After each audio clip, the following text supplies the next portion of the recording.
Hey everyone, I'm Tim. I'm currently a 3.8 duper rated pickleball player, and I'm starting a series where I can record my matches and provide commentary as I watch them back. The goal is to analyze what we did well, what we made mistakes, what we can improve, and honestly, it's mainly from my own development, but hopefully it's educational for everyone as well. This is both our second tournaments ever. We haven't played together for roughly about 3 weeks, and we're playing the 3.8 to 4.0 division. I'm again at 3.8, while his duper is a 3.3 with low reliability. So we're still kind of getting warmed up and trying to figure out who gets middle, as I'm a lefty and he's a righty. This is our second pool play match. Unfortunately, we weren't able to record our first game, but we lost that one 11-9. Now let's jump into this match where we kind of break down what I think I did wrong and right, and what my partner could be doing better. All right, so I'm serving here, and I'm taking the return.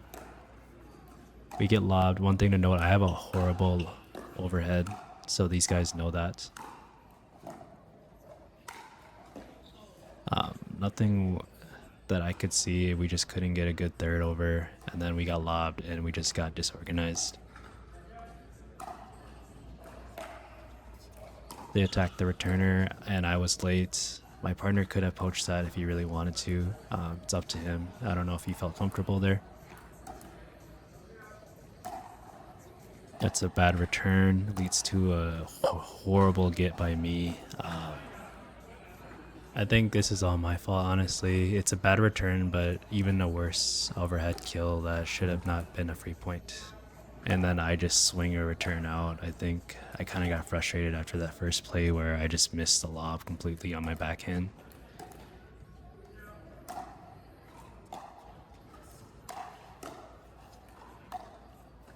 See your Sofat crashes here, and then my partner hits a horrible overhead, and then we just crash and hit the net.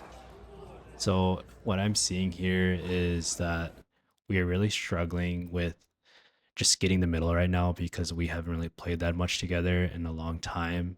And I think that's an original struggle. And then overheads, we need to call who's getting it, because if it's coming middle, we just didn't have any communication. And me being kind of the higher rated player, I'm expected to kind of lead the team and facilitate. So kind of a bad call out for me in that sense.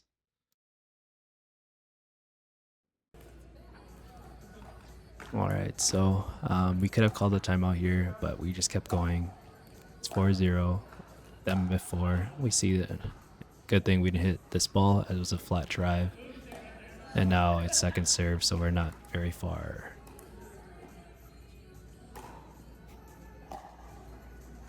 A lofty return leads to a lob. One thing to know is that these guys did not go to the kitchen, and we kind of already called that out eventually. So kind of a good turnout that if we maybe get to the kitchen, we might have a better chance here. So 0-4. Partner gets a lucky net cord there. Nothing much there to say besides very lucky.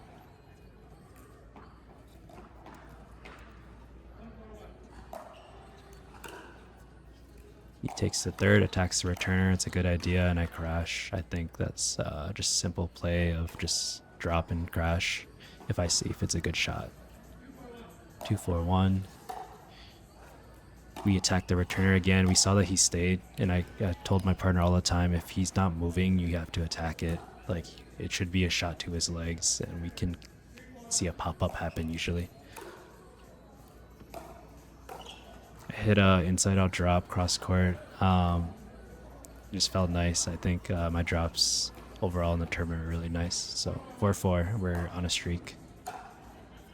They attacked my partner's backhand, and I just got a lucky net cord again. I crashed because I see that he's just coming up too slow. So my serve is going towards his backhand. I see that he's still moving when I'm hitting the ball, so I drove instead of dropping to his backhand.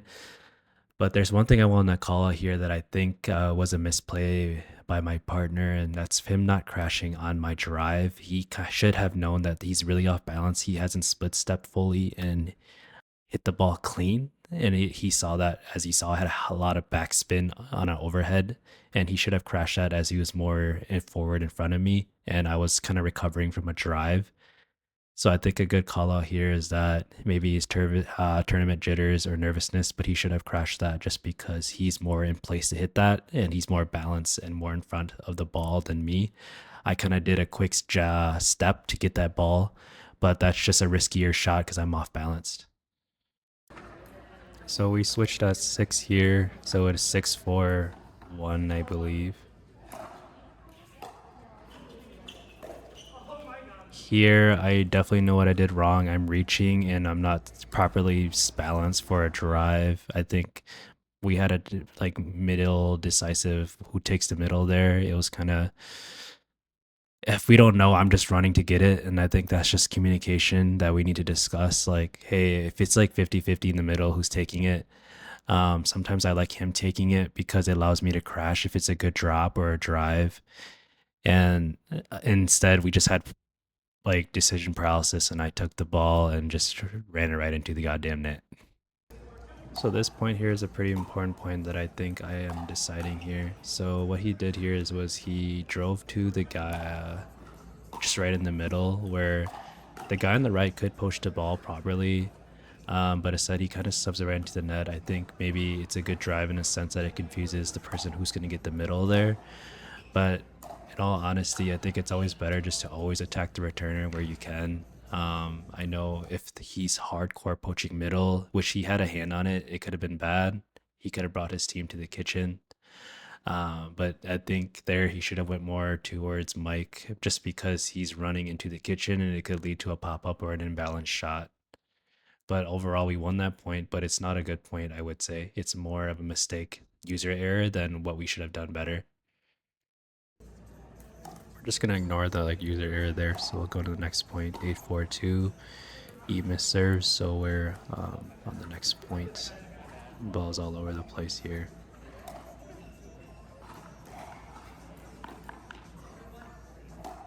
4-8-1.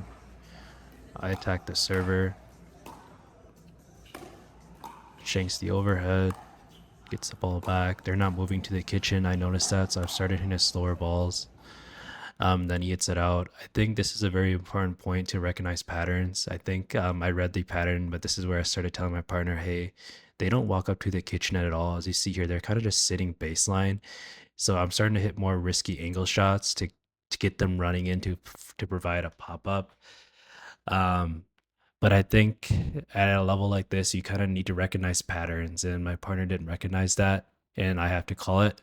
But it's a good thing to realize as you kind of get better is to see what they're doing, and we know that our kitchen game is better than theirs, so we want to bring them to the kitchen instead. My partner wanted to hit really hard to the baseline to end the point, but sometimes ending the point can just be as simple as dropping the ball or giving them very little room to always return the ball because you're just sitting baseline all the time. Yeah, and I think you see that communication there, just letting him know. And I think we see the same thing in this point as well, if I remember correctly. As you see, they're kind of not moving to the kitchen, so I kind of did like a soft overhead drop to the kitchen. I made a mistake here. I think I got him to the kitchen, but I think in all honesty, that's just my fault, giving him a sharp angle because I dropped it corner and not middle. But we are just seeing a pattern here where they're kind of just sitting at the baseline nonstop. So we need to take control here. I take a poach here because my partner was getting lobbed, so I wanted to take over the middle to help him get back to the kitchen here. So this point here is a pretty good one. He lobs my backhand. I don't have a good 2E overhead, so there I did a horrible like backhand drop. And I think as you see here, as we replay the clip, I noticed that it's my backhand. I kind of hit it too high, but it's still a good volley because he didn't get hit a really good hit to it, but my partner was able to hit the ball cleanly, but it was a pop up. I think here we can take away that it's very important to sometimes just return it middle. I think we were trying to go so hard on his backhand that we did not produce a quality shot. I think if I were to redo this point over, I would redrop middle and have my partner a little bit further back to hit a more cleaner shot because he was so close. I think that kind of led to a pop up because he had to react too fast to get the ball back or to get behind him. So I believe it is 8-5 in favor of us here. This is also another good point. I think sometimes it's too shouldn't make desperate plays here.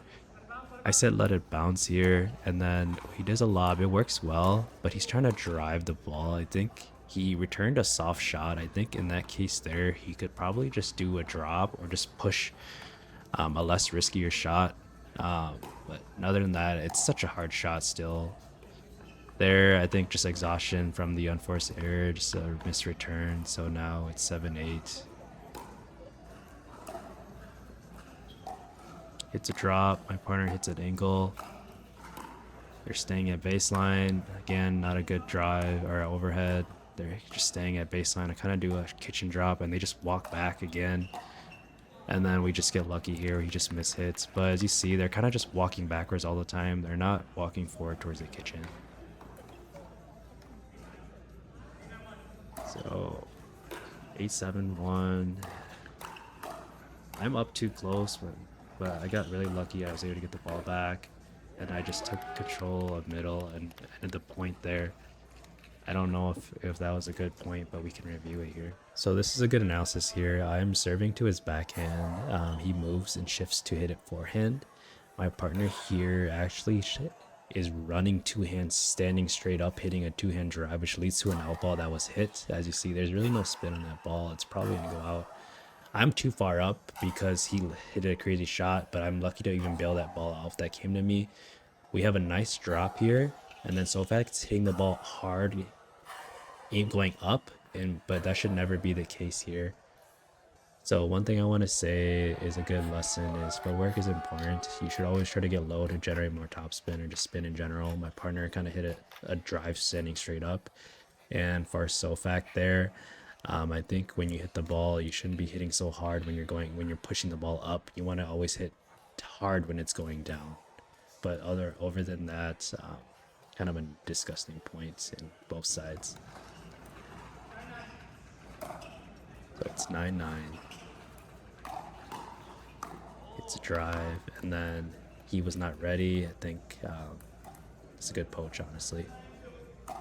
I think this is a good play towards Tony. He sees I'm hitting a drop, and he was off balance, and then Tony was there to just crash. As you see here, Tony's eyeing the ball. He sees I'm hitting a drop. He's pushing forward, covering middle. That's good. And then he just cleanly ends the point. I think that's super good just for a confidence boost. Good play. So here, it's 10-9-2. Of course, I'm going to attack the returner because it's important to attack them if they're not split stepping early. Hits a really short return. He pops it up, and I just end the points. I think going over this game, I think I saw a few patterns that could be useful for everyone to learn. I think footwork is always key for everything. If you're balanced, you can always hit a more cleaner shot. Also, just understanding patterns. I think there's times where you can see a triangle or seeing something happening. You need to call it out to your partner. On at least on my side, I saw that they never really pushed the kitchen. So if we play towards our strengths, we can play better and win and not have such a close game. I think Sofak and Mike really trusted in their lobs and did not want to drop and play kitchen at all. Maybe that's their weakness and they're playing to their strength. I'm not too sure. They do know that we probably have a better kitchen game, and that could be possibly why.